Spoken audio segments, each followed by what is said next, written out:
remercier aussi du déplacement di nuyu commissaire Ba di nuyu Lieutenant Ndiogou Mbaye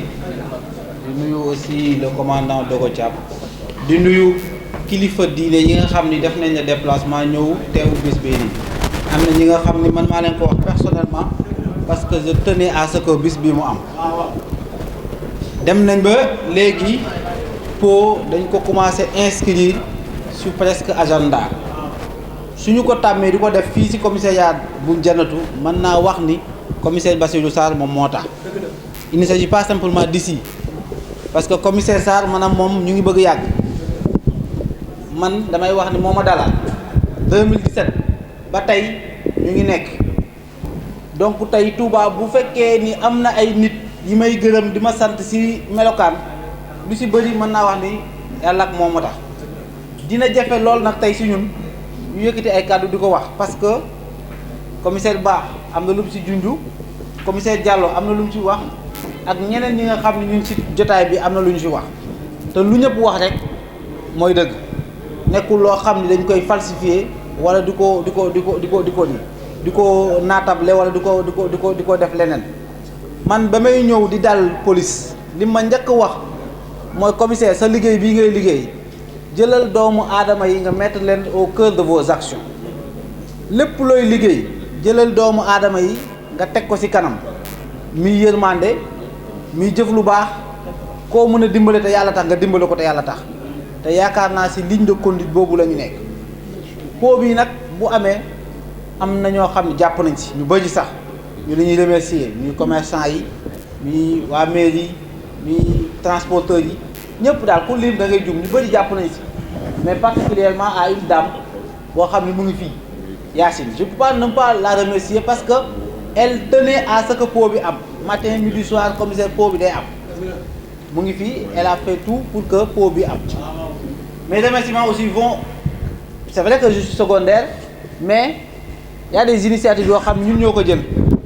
dogo bu ma ko waxee dañuy organiser po bi ma ne du ma ko bàyyi CST kese ñu koy organiser commissariat spécial bu Touba lañ wax dafa am ñu mu boot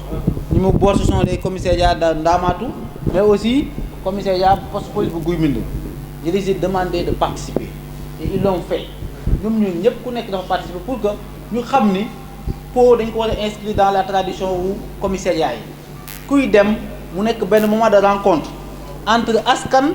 ak police c'est des moments d'échange yoo xam ne tey dina ñaax ñun ñi nga xam ñoo fi nekk toog mais aussi tamit dina permettre ñu jéem a rataxal suñu diggante ak population man esprit boobu laa am ci ay po c'est pas juste une fête c'est vrai que c'est une fête mais li ci ëpp solo mooy fexe ba diggante askan bi ak police mu nekk diggante bu ratax ba nga xam ni nit ñi dinañ mën a lu leen am jaaxare bu ñu am dinañ ko mën a yeggee police tamit dinañ mën a def ay investigation ci population parce que on peut pas aller sans la population loolu moo waral tey po bi am sur l'autre dimension c'est la personne du commissaire Sarr wax naa ko la personne peut-être commissaire Diallo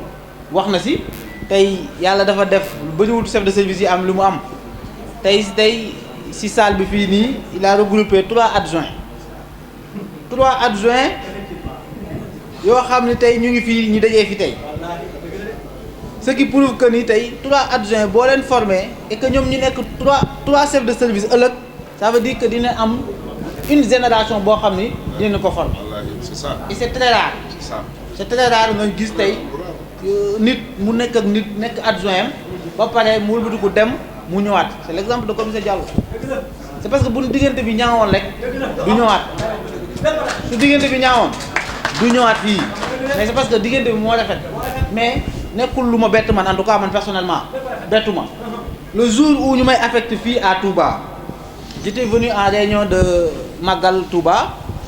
immédiatement le commissaire Diagne aujourd'hui DGA m'a vu m'a demandé commissaire dañu la bëgg dénk commissaire Ndamatou bon je lui ai dit que bon man je suis fonctionnaire de police man fonctionnaire donc là fu ma yoon yóbbu rek fa laay dem je suis sorti j'ai appelé le commissaire m'a dit que le commissaire quand on te propose une poste prend la man j'ai aucun amu si benn kii nii benn xaar ma yàlla wala quelque chose de ce genre je suis allé à Diourbel mu ne ma la hiérarchie m'a appelé c'est comme ça que je suis venu à Touba et bi ma ñëwee Touba il ne m'a jamais laissé. Même des cas les plus critiques, on en a eu à discuter, on en a eu à parler. Mu ñëwaat Touba encore fekk si ma fi la même chose. Donc la personne li ñu ko xamee mooy sa constance, sa dynamique ak bëgg lu baax. Bëgg lu baax. Vous avez tantôt il y a quelqu'un qui a dit que gis nañ commissariat bu ndaw ak commissariat bu ndaw la woon léegi gis nañ mu nekk commissariat bu mag. Non si commissariat bu mag la léegi mais c'est parce que je sais tricher. Commissaire Sarr fu mu nekk fu ne day defar. Peinture bi ngeen gis fii au niveau du CST ñan moo ko fi defar c'est parce que c'est lui parce que moom fu mu nekk fu ne day xel di defar te loolu dafa baax. Aduna doo nekk penn rek il faut nga bàyyi fa say empreinte man suba suñ ma jëlee woon Ndaamaatu sama empreinte dafay des commissaire Sarr mi tey bi ñu ko fi jëlee bu amee lii c'est parce que dafa am nu mu mel askan wi dafa am nu mu mel avec ses éléments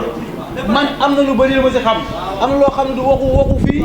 waxu biir néeg la mais man xam naa la relation que commissaire Sarr a eu avec ses éléments sur plusieurs cas xam naa relation yu mu am ak askan wi donc tey je tenais à ce que ce pot mu am et que mu am et que ay kilifa ñëw teewlu fii nii lii xam ne dañ koy témoigner c'est un dernier acte comme ce qu'on a l'habitude de dire c'est un dernier acte nit nag bu liggéey fenn lu toll ak ñaari at dafa baax ñu sargal ko sargal bi nag mënul ko mu defal ko pot organiser ko lu ñu bëgg wax yépp mënuñu ko wax fii mais commissaire encore une fois nous vous remercions de nous avoir formés nous vous remercions de nous avoir montré le chemin nous vous remercions d'être toujours là avec nous xam nañ ni sax yaa ngi dem wante ñun suñu téléphone du jógee ci yow parce que saa yu nekk dina la woo saa yu ñu amee jafe-jafe dina la woo la preuve piste bii nii xam ne Jannatu ñoo ko moom diggante bi ma ko yore ak léegi li ma ci jot ci ay appel kenn xamul nu mu toll moo tax j'ai hâte que Diegane ñëw commissaire Sène ñëw ba ma dooloo ko piste boobu noonu beneen mbir bi may wax mooy commissaire Diegane moom tamit rafetlu na jataay bii parce que ci baaxu commissaire Sarr je ne vous le cache pas bu ñu jàppee bés bi commissaire Sarr def na ma commissaire appel commissaire Diegane pour que nga xamal ko nga wax ko ne ko dañuy def pot ba xam dina mën a teew xam nga loolu nit ku baax rek koy def parce que mënoon na kii moom wutu fii du ma ko woo ñii ñoo ko bëgg a du ma ko def mais bu nga ko wooyee man maa ko woo personnellement waxoo ko mu ne ma commissaire li ngeen def rek baax na man incha allah bëgg naa teewee bi mais ginnaaw service moo ko téye moo tax teewoo donc commissaire soyez-en remercié pour opportunité bi ñu may pour ñu organiser lii maa ngi sant di leen gërëm di sant waa sama mbokk waa Guédé yooyu noonu bu baax a baax ci teewaay bi jërë ngeen jëf merci